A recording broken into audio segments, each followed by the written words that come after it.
Oi, gente, boa noite. Então, pensando um pouquinho no que o Zé Marcos, a Carol e a Letícia colocaram, eu queria agora refletir com vocês sobre a informação, as políticas públicas e fontes de dados.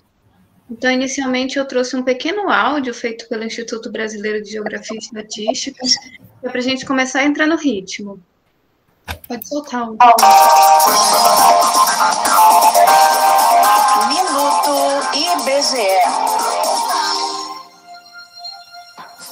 Nos 5.570 municípios brasileiros, vivem mais de 208 milhões de pessoas. É claro que cada cidade tem um número diferente de moradores.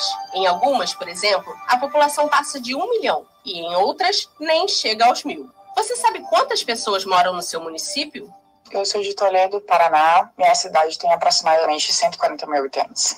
Eu moro em Aparecida de Goiânia, no estado de Goiás, e aqui tem cerca de 500 mil de habitantes. Sou de Gararu, cidade do Alto Sertão Sergipano, que possui pouco mais de 11 mil habitantes. Eu sou professor em Tocantinópolis, Tocantins, cidade com 22 mil habitantes. Sou daqui de Belém do Pará. E aqui tem mais ou menos 1.485.000 habitantes. Segundo o IBGE, São Paulo é a cidade mais populosa do país. Lá vivem 12.200.000 pessoas. E você sabe quais são os municípios com as menores populações? Serra da Saudade, em Minas Gerais, Borá, em São Paulo e Araguainha, no Mato Grosso, são as únicas cidades do país com menos de 1.000 habitantes. Os dados são da estimativa populacional de 2018. E para saber mais sobre a população de todo o país, acesse o site www.cidades.ibge.gov.br. Do Rio de Janeiro, Mônica Marli. IBGE. Gente, alguém quer arriscar dizer quantos moradores a gente tem aqui em Campinas atualmente? Ninguém vai chutar um número? Bom, não tem problema. Então, Campinas hoje, na última estimativa do IBGE, que é do ano de 2020, né, tem 1.213.792 habitantes. Pode passar, Helene. Aqui eu trouxe um outro conjunto de perguntas que eu gostaria que vocês refletissem. Um pouco a Biula já falou sobre isso, né, para o Quilombo. Então, vocês sabem o tamanho da composição da população da comunidade, quantas famílias vocês têm? Eu não ouvi a Carmen comentar sobre isso, se ela pudesse falar alguma coisa. Queria saber se vocês fazem levantamento desse tipo de informação, da quantidade de pessoas que tem na comunidade e como vocês sabem. Se vocês já fizeram isso alguma vez, né? E se vocês acham isso importante.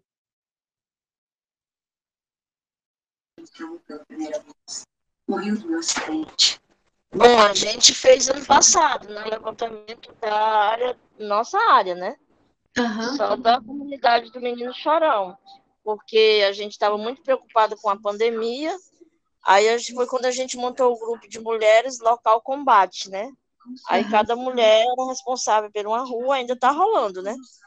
Aí elas fizeram visita nas casas e todas as moradoras elas fizeram uma ficha de todos os moradores, quantas famílias tinha, quantas pessoas tinha na casa. Aí trouxeram, mas eu nem lembro quanto. Ah, não tem problema, mas me diz uma Mas coisa. a gente tem, na comunidade, tem 381 famílias. Uhum. Aí cada família tem 3, 4 pessoas. Entendi. Mas me diz uma coisa, você falou assim, a gente fez o cadastro porque a gente estava preocupado com a pandemia. Qual que era o objetivo, assim? O que vocês pensaram quando vocês fizeram o cadastro? Qual que era a ideia? A gente pensou em ajudar, em descobrir se tinha alguém com coronavírus, né, alguém suspeito. E, na verdade, a gente teve uma grande descoberta. A gente descobriu 35 mulheres diabéticas na comunidade, que a gente não tinha noção disso. Uhum. Aí, depois disso, até a gente comprou um aparelho de medir pressão, um aparelho de medir a diabetes, né, para ajudar as mulheres, né? Mas nós nem esperávamos acontecer isso. A ideia era combater o coronavírus, né? Conscientizar as mulheres que tinham que usar máscara, usar álcool, gel, né? Não sair de casa. E até agora está assim aqui, né? Ninguém sai. Quando sai a que sai da favela, ela passa 10 dias sem ter contato com ninguém. Ela vai em uma cidade e sai arrecadando conta, manda no grupo, quem quer pagar conta, quem tem conta para pagar, ela vai passar o dia todo na rua. Aí, quando ela volta, ninguém tem contato com ela, porque ela foi para a rua. Aí ela fica 10 dias praticamente de isolamento, só a família que tem contato com ela, né? Entendi. Mas por a gente cuidar uma das outras, né? Uma estratégia para a gente se cuidar, porque o vírus está aí, né? Está no ar. A gente evita combatendo, tomando cuidado umas com as outras. Não fazer muito tumulto aqui. Se está tendo alguma atividade, não pode vir muita mulher. A gente fala para vir só mais ou menos umas 3 ou 4. Não juntar mais aquela turma de mulher que vinha antes, né? Mas aí a ideia foi... Eu sei que tem a quantidade, tem essas fichas aqui, mas eu não lembro assim de cabeça quantas tem, né? Eu sei que de família eu lembro bem, porque é 381 família, né? Mas quantas pessoas tem? Eu acho que tem mais de 1.000. Ô, Carmen, me desculpa, e essas fichas estão organizadas ou estão aí guardadas e vocês não sabem como trabalhar com ela? Estão guardadas, a gente entrega as cestas básicas em cima das fichas que a gente tem.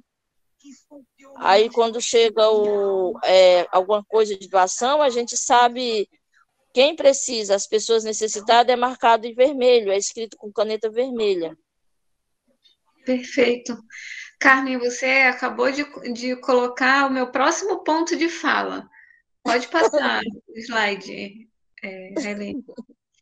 Eu coloquei aqui outras questões que eu considero ainda mais difíceis que as primeiras, que são assim: a gente governa o nosso destino? Nosso país governa o nosso destino? A gente é arrastado ou a gente conduz? E como a gente faz para conduzir o futuro? A Carmen já deu a resposta, mas se alguém quiser fazer uma reflexão sobre essas perguntas, fique à vontade. Alguém se arrisca? Não? Bom, então eu vou, na verdade, só produzir uma fala um pouco diferente da Carmen, mas com um conteúdo muito parecido. Então, por que eu estou fazendo essas perguntas, né? Para a gente pensar um pouco qual é o lugar do planejamento na nossa vida, né? E nas políticas públicas. Então, planejar é sinônimo de conduzir conscientemente. O que a gente vive hoje, antes foi futuro. Então, muitos dos problemas que a gente tem hoje poderiam ter sido evitados se a gente tivesse tido um bom planejamento. Então, é isso que eu quero dizer com somos arrastados ou conduzimos. Quando a Carmen fala que no Quilombo eles fizeram um cadastramento porque eles estavam preocupados com a pandemia e eles queriam ajudar as pessoas, eles estão fazendo, na verdade, um cadastro para o planejamento, né? Com base nesse cadastro, então, eles conseguiram calcular quantas pessoas precisavam de cesta básica e também previram algumas situações. Eles identificaram que eles tinham diabéticos e que eles precisavam de um aparelho de pressão. Então, quer dizer, pensando num contexto mais amplo ainda, será que se a gente tivesse feito esse tipo de lição de casa em relação à Covid, e quando o vírus chegou aqui, a gente tivesse feito um planejamento nacional de aquisição das vacinas de maneira rápida, de disseminação da informação sobre a higiene, sobre o distanciamento social, será que a gente não teria chegado hoje com menos mortos? Isso é planejamento. Se a gente tivesse feito essa lição, a gente teria feito o planejamento e teria chegado em melhores condições, teria imaginado o nosso futuro e chegado em melhores condições. Foi isso que a Carmen fez. Quando ela identificou esses diabéticos e ela comprou esse aparelho de pressão, ela então conseguiu minorar possibilidades de que essas pessoas tivessem agravamento da doença, né? Tivessem eventos difíceis. Pode falar, Carmen. Tá fechado seu microfone. A gente não só comprou o de pressão, como a gente comprou o de medir diabetes também, né? Aí a gente comprou os 2 aparelhos para medir a diabetes e também a maioria tinha pressão alta para a gente ter o controle e também conseguimos remédio de pressão e de diabetes, que aí descobrimos uma enfermeira na comunidade também, que morava na comunidade, pedimos ajuda para ela, que nós não tínhamos muito conhecimento com medicamento e tal, e ela começou a nos ajudar, né? Aí até agora a gente ainda está combatendo o coronavírus, não chegou aqui até agora, ninguém teve, mas porque acho que a gente teve todo o cuidado, a gente continua tendo todo o cuidado. Nós não se envolve, ninguém sai de casa, o que sai, só sai aquele da comunidade, não sai todo mundo para sair andando por aí à toa, para festa, nem nada, nem aglomeração, a gente não se envolve. A gente está tendo todo o cuidado que necessário, a gente está, nem aqui mesmo, quando está tendo alguma atividade, não vem todo mundo, mas aí é avisado no dia da reunião, é avisado, não vai ter isso assim, não é para vir todo mundo, é para vir uma pessoa só de uma casa e acabou. Legal. O que vocês estão fazendo... Fala, Zé Marcos. Não, só uma... Não, continua. Termina a tua ideia, só quero depois pedir Não, uma eu só ia dizer que o que eles estão fazendo é se planejar, né? Que a aquisição também do aparelho de medição da diabetes vai fazer com que essas pessoas não tenham agravamento da doença da diabetes. E a mesma coisa estão fazendo com o coronavírus. Pode falar. Perfeito. Eu queria que a Nath ou Biula ou alguém da comunidade lá do Íris, da Íris de Jesus, falasse um pouco sobre o cadastro que vocês fizeram, como é que vocês fizeram, quais as dificuldades que vocês tiveram, porque acho que isso é uma coisa para compartilhar interessante, porque é sempre bom a gente saber como nós somos, quantos somos, como nos constituímos. Conta um pouquinho, rapidamente, a experiência que vocês tiveram, porque vocês falaram num cadastro que vocês têm aí, né? Oi, posso comentar sim. Estão me ouvindo bem? Sim. Tá sim. Então, o nosso cadastro, né, como o Biula introduziu, ele tinha um intuito maior para a gente conseguir fazer uma triagem das cestas, porque a gente já sabia que a demanda era muito grande, né, por cestas, logo no início da pandemia, e a gente foi pensando em algumas questões, né. Então, esse cadastro, ele tem desde os dados básicos, né, de nome, CPF, RG e endereço, e aí entra para as perguntas que a gente achava que a gente ia conseguir se orientar por elas, né? Então, número de crianças na casa, qual que é a idade das crianças, se tinha idosos, pessoas com alguma necessidade especial. Tem também perguntas se tem pessoas trabalhando ou não, se tem alguém na família que recebe auxílio emergencial ou não. Mas, ainda assim, como a maioria, das respostas atendem esses critérios, né? Tipo, a gente teve que, para conseguir fazer um ranking, estabelecer pesos, né? De acordo com o que respondia ali. Então, tem criança, peso máximo lá. Nesse item, a gente colocava um critério de peso 3, por exemplo, né?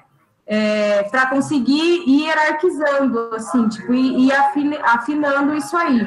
E ainda assim ficava com um ranking muito, uma quantidade enorme de famílias que a gente sentia que precisava de necessidades, né? Aí, outras questões também que esse cadastro a gente queria visualizar era por exemplo, a gente já sabe que as famílias têm crianças, então a gente aqui tem uma biblioteca, né, tá montando a biblioteca comunitária, tem muitos livros infanto-juvenil. A ideia era que a gente conseguisse, por esses cadastros, voltar a ter acesso com essas famílias, divulgar quando tem alguma atividade específica para esse público, né? Ou então a gente conseguir identificar, esse cadastro é chefiado por essa casa é chefiada por uma mulher, algo assim, da gente, quando tiver algumas atividades, conseguir dar esse retorno também. Então, assim, é focado para a cesta, mas a gente também queria poder, explorar mais, sabe, esses cadastros, né, para as outras atividades que o Quilombo faz. E, infelizmente, a gente não conseguiu ainda. Hoje, esse cadastro, a gente tem mais de 300 famílias, assim, nesse cadastro. Não tinha... Legal, obrigado, Nath. Legal. Só um momento, o Biula vai complementar aqui, peraí. Eu acho que tem legal falar aqui no começo esse tipo de ajuda que precisava. Comenta você. E, tinha desde ir ao mercado, o cadastro auxílio emergencial, muita gente não... No começo, o que foi isso, o cadastro a gente começou a fazer foi, acho que maio, junho do ano passado, a gente era aquele momento em que a gente ainda tentava fazer o debate na comunidade sobre o isolamento social, né? Então, a gente tinha no nosso cadastro perguntas como: você precisa de ajuda para ir ao mercado? Né? Naquela esperança de que pessoas que com alguma que estavam naquela situação de risco, né, que a gente pudesse tipo criar uma rede de apoio. A gente tinha também um cadastro esse era o cadastro que a gente ainda tem ele hoje, está um pouco diferente, que é o do preciso de ajuda, né? Chama assim, preciso de ajuda. E aí a gente tentou também fazer um cadastro do eu quero ajudar, que aí no caso seriam as pessoas que falariam: eu posso fazer um mercado, eu posso dar um alimento, eu posso ajudar a fazer um cadastro emergencial, coisas nesse sentido, né? Mas, assim, é o que vocês falaram, não adianta ter as informações, ter os dados, é preciso conseguir entendê-los, né? Olhar para esses dados, entendê-los e pensar como que faz a roda girar, assim, né? Então, é bem difícil mesmo. Era isso que eu ia te perguntar. Você falou assim que a gente queria explorar mais esses dados e a gente não conseguiu ainda. Mas por quê? O que acontece? Olha, eu acho que é mais uma limitação de gente mesmo nossa aqui, muita demanda, porque a demanda de gente já pedindo a cesta aqui, ela é muito grande, sabe? São coisas que, assim, às vezes a gente, como a gente não recebe periodicamente as cestas, a gente nunca sabe exatamente quanto que a gente vai ter, quanto que vai chegar. Acaba acontecendo muito isso, de quem está mais próximo pergunta se tem, aí a gente lembra assim, tipo, aquela pessoa realmente é uma das que precisa e passa, porque para a gente conseguir mexer nesse cadastro, a gente precisaria de uma orientação, de ter alguém, tipo, junto para olhar, porque a rotina aqui do Quilombo, né, Marisa? Marisa pode ajudar também a falar, tipo, tanta a demanda, sempre a gente está sentindo meio que atrasado nas demandas, assim, né? E essa parte que seria mais a do planejamento, do tipo, olha, vamos pegar uma reunião só para o planejamento, é muito difícil de conseguir encaixar isso, sabe? Por nós aqui. Entendi. Mas assim, olha só, Raquel, estou fazendo aqui a minha avaliação pessoal, né? Para você ter uma ideia, isso é algo que a gente não conseguiu ainda, tipo, sentar junto e pensar. Pode ser que Marisa tenha uma outra avaliação, talvez Bíola também. É isso, né, mas não consegue parar para pensar sobre isso. A Raquel vai avançar um pouquinho nesse sentido do planejamento, mas depois eu quero voltar a conversar com você ainda nessa linha, sobre o que a gente pode fazer com esses dados, com essas informações, na nossa relação com o poder público, né, com a assistência social da prefeitura, do município e assim por diante. Mas vamos deixar um pouquinho mais para frente, vamos esperar a Raquel caminhar um pouquinho mais. Vamos lá, Raquel. Pode passar, Helene, slide. Nesse ponto, talvez vocês estejam se perguntando, mas o que planejar e saber quantos nós somos tem uma coisa a ver com a outra? Tem a ver no sentido de que é por meio desse tipo de informação que se deveria decidir as ações públicas, né? Então, da mesma maneira como vocês levantam informações e tomam decisões, também a política pública deveria ser feita nesses termos, né? Pode passar. Tem momentos em que a informação ela é importante, ela decide as ações públicas, e tem outros momentos em que isso não acontece. Eu queria perguntar para vocês o que vocês estão vendo nessas imagens.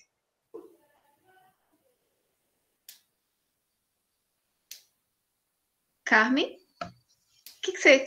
Inclusive, uma delas é muito familiar, né? O que você vê nessas imagens quando você olha para essas fotos? O que você vê? Nosso passado. Nós se reunia sempre assim, sempre assim, a turma aqui nas manifestações, e aqui do lado a festa com as crianças, era sempre assim. Um passado de muita luta, né? De muita luta. Então, quando eu olho para essas imagens, eu vejo muita luta. E, na verdade, o que eu estou vendo é a política acontecendo. Então, é isso, assim, tem momentos em que a informação ela é importante para o planejamento, tem momentos em que ela não é, e o que faz a diferença é a disputa política, porque a definição dos objetivos e de como vai ser o nosso futuro não é uma definição que acontece no meio do nada. Ela acontece por meio de disputas que são disputas políticas. E a disputa política, ela não acontece só dentro da Assembleia, da Câmara de Vereadores, do gabinete do prefeito. Ela acontece feita por gente como a gente, assim. A gente também está disputando dizer qual que é o futuro do nosso país, qual é o futuro da nossa comunidade. Essa foto é do menino Chorão, é? Essa de cá? É Mandela. Ah, é do Mandela, tá. É muito bem conhecido, né? É, bem real. Aliás, o Mandela me mandou uma mensagem agora que eles não entraram porque eles estão com o advogado deles lá e que marcaram uma reunião de última hora e justo não coincidiu com o horário. Então, a qualquer momento, eles podem voltar aí conosco. Pediram desculpa. Pode passar, Railene. Bom, então o que a gente viu até aqui é que o Estado ele devia se utilizar de informações ou de indicadores na linguagem das políticas públicas para planejar, né? E o que são, então, os indicadores? Os indicadores são essas medidas que a gente produz, que vocês estão produzindo, o número de pessoas na comunidade, quantas delas precisam de cesta básica. Isso são indicadores, né? Indicadores são medidas que traduzem a realidade de forma simplificada em números.